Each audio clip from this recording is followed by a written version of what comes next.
cual me lleva a que los primeros ingresos los tenga, si no estoy mal, en el periodo 3 o 4. Entonces tengo que definir también cuándo voy a empezar a recibir esos ingresos. Y lo vamos a ver en la diferencia entre el PIG y el flujo de caja. El PIG no tiene en cuenta como tal el ingreso real a la compañía, tiene en cuenta la generación de la factura. Yo puedo tener un PIG excelente y puedo facturar muchos miles de millones de pesos, pero si en el flujo de caja tengo una cartera muy larga, estoy en problemas. Entonces eso lo vamos a ver también ahora en el caso de hoy. ¿Qué vale mencionar aquí? Comportamiento de las ventas. ¿Qué pasa con esto del comportamiento de las ventas? Hay variables macro que me pueden a mí, digamos que, incidir directamente en este tema de ventas. Resulta que si yo tengo una planta de manufactura que funciona, no sé, a través del carbón, como unidad de generación de energía, y el precio internacional del carbón se disparó, tengo que tener unos costos que tengo que tener en cuenta. Entonces todo esto hay que tenerlo en cuenta. Ahora vamos a ver que en nuestros modelos dejamos unas variables macro a través de las cuales hacemos todas las proyecciones. Esas son las variables a las cuales le incorporamos variabilidad. ¿Ok? Bien, vamos a pasar a la siguiente. Entonces, esto es lo primero que tengo que definir. ¿Cuánto voy a invertir? ¿Qué voy a invertir? ¿Cuáles van a ser los costos directos? ¿Cuáles son los gastos? Los indirectos. ¿Y qué ingresos son los que voy a tener y que voy a percibir sobre ese proyecto? Bien. Los defino. Y como les mencionaba, el secreto de esto y de que la evaluación sea precisa es la precisión del que yo tenga en las variables con las cuales proyecto. Entonces, la segunda parte que vamos a ver es la proyección del estudio. ¿Qué variables tengo para proyectar? Y cada uno de esos componentes, inversión, costo, gasto, ingresos, pueden o no tener unas variables a las cuales están sujetas para hacer la proyección. Vamos a empezar con las inversiones. Las primeras, ¿qué pasa cuando yo adquiero una deuda en el exterior? ¿Cierto? Y tengo una variación que no esperaba con la TRN. ¿Cierto? Voy a tener un impacto grande sobre esta proyección que estoy haciendo. Bueno, vamos a ver aquí los componentes. Pausa porque es muy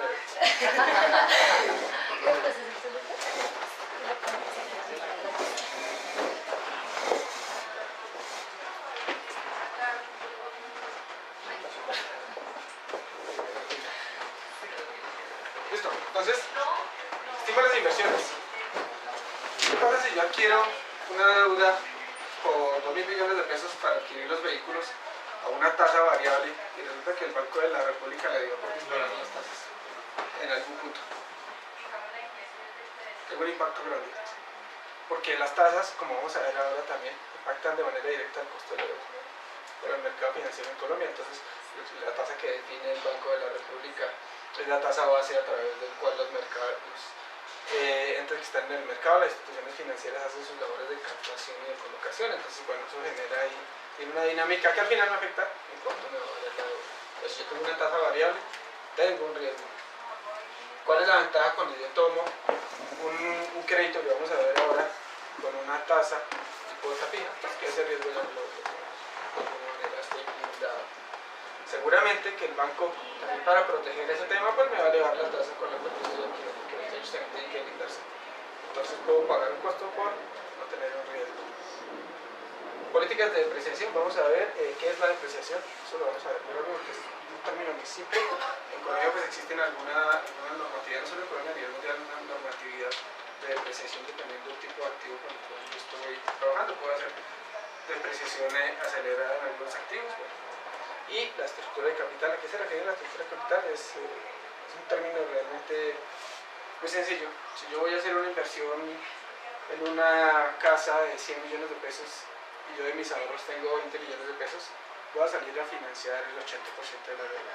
La estructura de capital me va a definir que a través de deuda voy a adquirir el 80%, me voy a endeudar en 80 millones de pesos y que el capital voy a poner 20 millones de pesos. Esa es la estructura de capital, básicamente.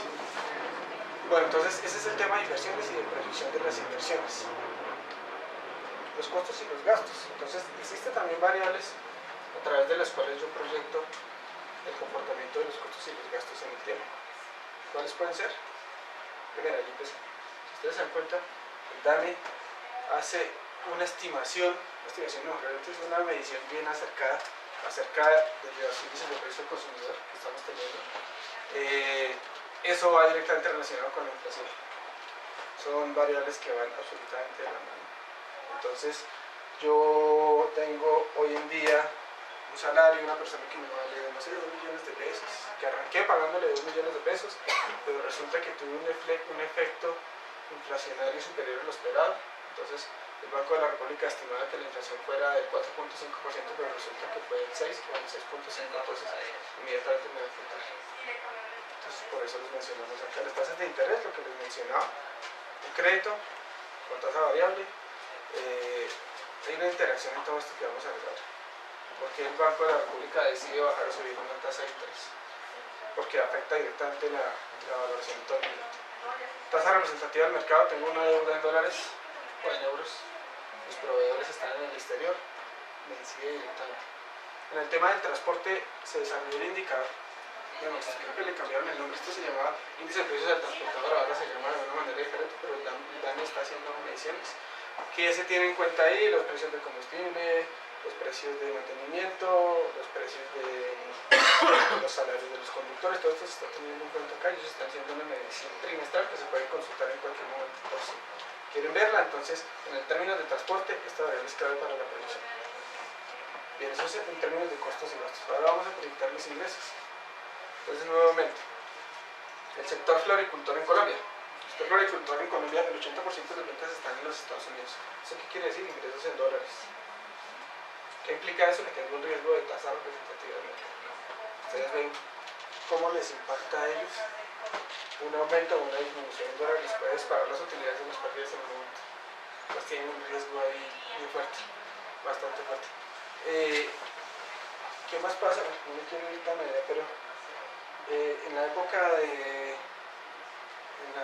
del señor Andrés Pastrana, ustedes escuchan de agencias como Standard & Poor's o Moody's o Fitch, que son empresas que hacen mediciones de riesgo, miden riesgo a un país, miden riesgo a una entidad pública o privada, miden el riesgo incluso a instituciones financieras. Eso lo hacen a través de evaluaciones de los comportamientos económicos de cada compañía de cada país, y generan un indicador que se llama riesgo país.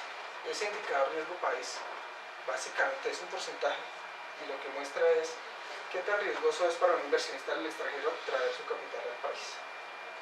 ¿Eso en qué impacta? En que un inversionista puede o no decidir traer su dinero hacia el negocio acá, inversión extranjera. Ustedes, desde la época de Uribe y con todo este tema de seguridad, ¿qué pasó? Que ese riesgo país empezó a bajar. ¿Qué quiere decir eso? Que es mucho más seguro para los inversionistas extranjeros traer su dinero a Colombia. ¿Qué trajo eso? Se disparó la inversión extranjera. Vamos a ver en la presentación de Ryder, por eso estoy apurando a ver si alcanzamos. En la presentación de Ryder vamos a ver que la inversión extranjera ha aumentado de una manera drástica. Ha aumentado de una manera drástica, sobre todo en el sector de hidrocarburos. Entonces, la dimensión de ese riesgo país hace que la gente venga para acá. ¿Qué está pasando? Que ese tema se está empezando a complicar y se están fugando de nuevo esos capitales extranjeros. Entonces, esto también nos afecta directamente.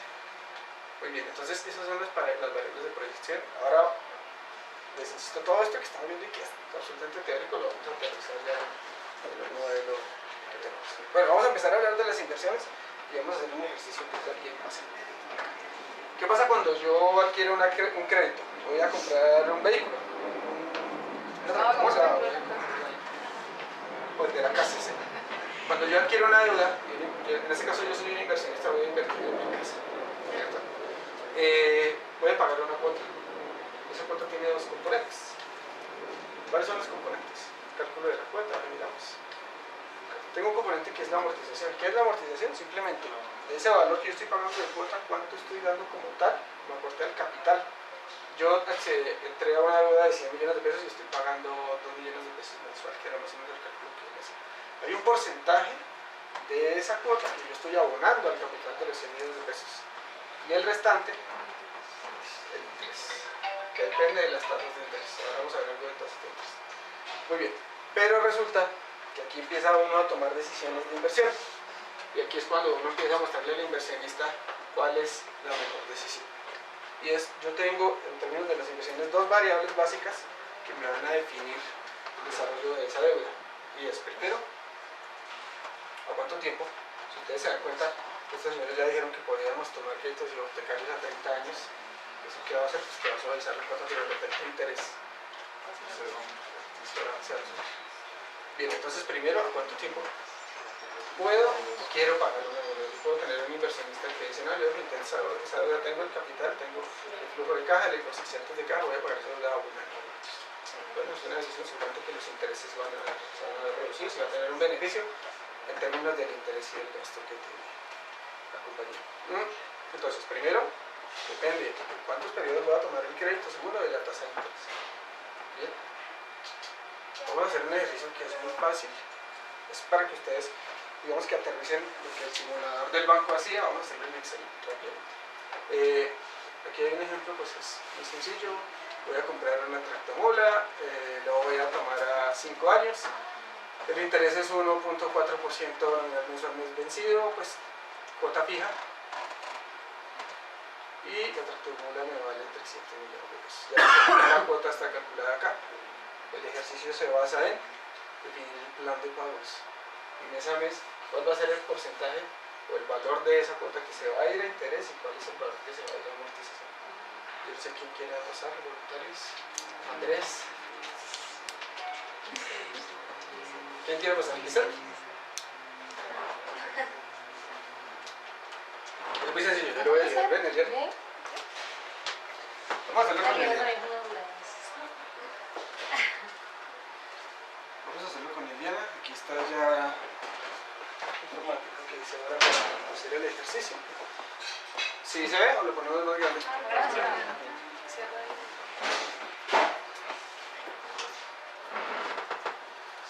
Bueno, acá qué es lo que estamos viendo, la deuda, 300 millones de pesos, lo que mencionábamos hace un momento. Una tasa del 1.4% nominal mensual vencida, 60 meses y el cálculo de la cuota. Lo que queremos calcular es lo que nos mostraba el simulador de la institución financiera y es cuánto va a ser el saldo que voy a tener cada uno de los 60 meses, cuál va a ser el componente de amortización, el componente de interés y el valor de la cuota es cuota uniforme. O sea, la cuota no va a variar en función del tiempo, la tasa tampoco.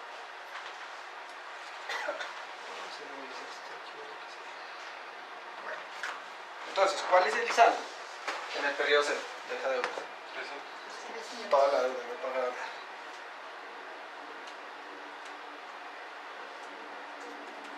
Bien, es el periodo cero, tengo el ingreso. En el periodo 1, bueno, dependiendo si es anticipado o vencido, pero no me voy a tomar tiempo ahí. Vamos a decir que es vencido.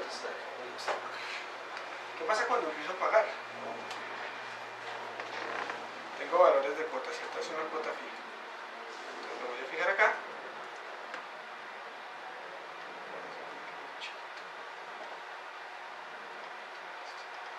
Bien, esta es la cuota, entonces vamos a pagar la misma cuota siempre. ¿Cierto? Siempre pago la misma cuota. ¿Pero qué pasa con el saldo en la medida en la que voy pagando? Va disminuyendo, ¿cierto? ¿Y en qué medida disminuye? En el saldo con el que yo venía, menos la cuota no, el concepto amortización. La cuota no, porque parece que tengo una parte de interés, que se me va el interés es un gasto y es el costo que yo estoy pagando por ese dinero. Entonces vamos a